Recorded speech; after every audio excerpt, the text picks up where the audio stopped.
कैसे जा रहे हैं आप? इधर आएंगे तो सुनेंगे सारा कुछ। करप्शन आप अलीम खान के जहाज इस्तेमाल करते रहे, इसका यही फैसला कर लेते हैं। जहाज इस्तेमाल करते रहे। मैं बावजूद बैठा हूं। कौन करप्ट है? इमरान खान करप्ट है या नहीं है? मैं इमरान खान की जगह हलफ्ते देता हूं। ये नवाज शरीफ की जगह हलफ्ते दें जो करप्ट नहीं है। मैं इमरान खान की जगह हलफ्ते। इमरान खान ने नवाज शरीफ उसका बताए ना, अपने लीडर का बताए। मैं अपने लीडर का लफ्ज़ देता हूं। मैं शोर मचाऊंगा, बात नहीं करने दूंगा। ये इनकी ये स्ट्रेटजी है। एक तो पता कुछ नहीं है, ऊपर से जवाब दे रहा है। वो हलफ दे देती है, नहीं दे सकती, नहीं देंगी, पता ना तो मुझे बोलने दे देंगी। आप मुझे मेरा इल्म नाके साथ मुझे बताने दे, अपने इल्म नाके साथ मुझे शेयर करने दे। आप दे दें हलफ। एक मिनट, इनके कहने पे दूं, इसके कहने पे दूं, मेरे कहने पे दे दे। ये देखिए मांग कौन रहा है, ये तो is nobody to ask for help. दूसरी बात, बहुत से सवाल ना इसलिए करे कि कोई बोल ना पाए। नहीं कोई बात रोले बोले पे आ जाए। लोगों ने देख लिया, पुराना शोर वतीरा कर रहा है। मैं सवाल शुरू करने से पहले एक शेर से शुरुआत करूंगा। है वतन परस्ती जुर्म अपना, ये जुर्म ता जिंदगी करेंगे। हक इसकी गर्दन पे खूने ना हक, इसका फैसला लोग खुद ही करेंगे। लिए जो फिरते हैं तमगाए फन, रहे हैं हम ख्याल रहजन, हमारी आज़ादियों के दुश्मन हमारी क्या रहबरी करेंगे।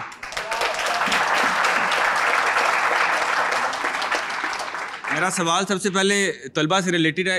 इस्लामिक यूनिवर्सिटी, उसके अंदर 4000 तलबा को उनकी जो सीट्स हैं उन्हें डीनोटिफाई किया गया। इसके पीछे हुकूमत पाकिस्तान का क्या मौक़िफ़ है कि एकदम से 4000 स्टूडेंट्स को उनकी यूनिवर्सिटी से निकाल देना, क्या ये उनके हकूक़ के ऊपर डाका नहीं है? नंबर 1। नंबर 2 कि पाकिस्तान के अंदर आप लोग तलबा के लिए क्या कर रहे हैं? मतलब 7.5 लाख नौजवान रिसेंटली मुल्क छोड़ के चला गया। पाकिस्तान के अंदर MBA डिग्री होल्डर्स, मैं हल्फन कह रहा हूँ कि मैं MBA कैफ़े है बरकत मार्केट की बैक साइड के ऊपर, वहाँ पे मैं चाय पीने गया, एक सॉफ्टवेयर इंजीनियर लड़का एज अ वेटर वहाँ पे काम कर रहा था। मैंने कहा क्या मसला है? कहता यार मेरे पास जॉब्स नहीं है। मतलब आप तलबा के राइट्स के लिए बात तो करते हैं लेकिन प्रैक्टिकली कुछ भी नज़र नहीं आ रहा। दोनों या एक? मैं दोनों से बात कर रहा हूँ, लेकिन मौजूदा हुकूमत के अंदर जो है उन पर मैं ज़्यादा जोर दे रहा हूँ। सलमान साहब जी। जी बिल्कुल, देखिए पहली बात तो ये कि मैं ये बिल्कुल बात ये मानती हूँ कि हमारे यहाँ जितनी नौजवानों की तादाद है, हमने उतने नौजवानों की इश्यूज़ को अभी तक एड्रेस नहीं किया। जब भी कोई हुकूमत आती है, साल 1.5 साल गुजरता है, कभी कोई उसको धरना लगा दिया जाता है अगर वो काम करना शुरू करता है। जब यहाँ पे 126 दिन के धरने लगा के आप, जब यहाँ पे आप दूसरे ममालिक के सुदूर के आप, जब भी चाइना का सदर ने आना और आप धरने लगा कर बैठ जाएं, जब अब दोबारा हम हुकूमत में आए हैं, अब हम कहते हैं कि हमने 4 महीनों में 100 तरक्याती मनसूबा पंजाब में शुरू करना चाह रहे हैं, तो अब ये कहते हैं कि चलो दमादम मस्क कलंदर करो, चलो सड़कों पे निकलो, चलो सब कुछ बंद करो, क्योंकि चले ना मुल्क, हम तो चला नहीं सके। अब क्योंकि केपी में इस वक्त जो तालिबान है वो आकर बैठे हुए, असर की नमाज के बाद वहां पे थाने भी बंद हो जाते हैं, सरकारी अफसर अपनी गाड़ियों में नहीं फिर सकते, और सरकारी अफसरान जो है वो उठा लिए जाते हैं, उनके अपने DI खान में, उनकी एक तहसील में सरकारी दफातर शिफ्ट हो रहे हैं, क्योंकि वो कहते हैं यहाँ पे सिंपल सी बात है। अब मसला ये है, आगे मैं बताता हूँ ना, सवाल उस बेचारे बच्चे ने बड़ा रेलिवेंट किया था। आप इंडिया और पाकिस्तान इकट्ठे आज़ाद हुआ, चाइना 2 साल बाद आज़ाद हुआ, वो तरक्की की मनाजिल तय करता चला गया। इंडिया आज सबसे ज़्यादा पैसा कहाँ से कमा रहा है? इंटरनेट से कमा रहा है, IT से कमा रहा है, और IT पे ही इन्होंने आके कदगन सबसे पहले लगा दिया है। नेट ही नहीं चलता। वो जो IT पे आपने ट्रोल बनाए थे वो भी बताएं। चलें फिर बोलें। अच्छा बोलें। जो ट्रोल बनाए थे सरकारी, जो KP में आपने 4500 बच्चा इसका जवाब दे देना, IT बंद क्यों किया है? ट्रोल बनाया हाफिज साहब और उनसे प्रोपेगेंडा कराया। बात सिंपल सी है। देखें, दुनिया इस वक्त तरक्की कर रही है 2 चीज़ों पे।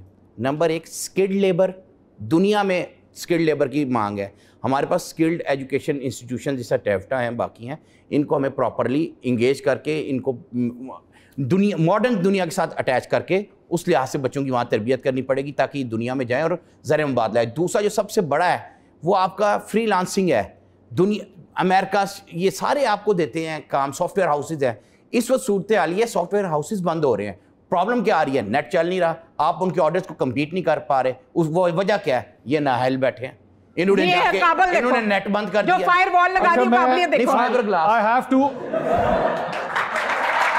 to come at the end now। आखिरी सवाल मैं सलमा साहबा आपसे पूछना चाहूँगा, ये बताइए कि क्योंकि स्टूडेंट्स बैठे हुए हैं, एक इलेक्शन होने जा रहा है ऑक्सफोर्ड यूनियन का, और इमरान खान साहब वो इलेक्शन लड़ने जा रहे हैं। आप लोगों ने उस पर कितनी जीतने जा रहे हैं? आप वैसे उन्होंने उनके बारे में लिखा है, जारी बात है, एक ये सारे स्टूडेंट्स, सुन लें, सवाल सुन लें, ये सारे स्टूडेंट्स हैं और ऑक्सफोर्ड यूनिवर्सिटी को सारे ही जानते हैं मेरे ख्याल में, उसकी यूनियन का अगर एक चांसलर बनने जा रहा है, ये पाकिस्तान के लिए बहुत प्रेस्टिजियस बात होगी। वो जीतते हैं या हारते हैं मैं उस डिबेट पे नहीं जा रहा, लेकिन एक पाकिस्तानी तो खड़ा हो रहा है ना।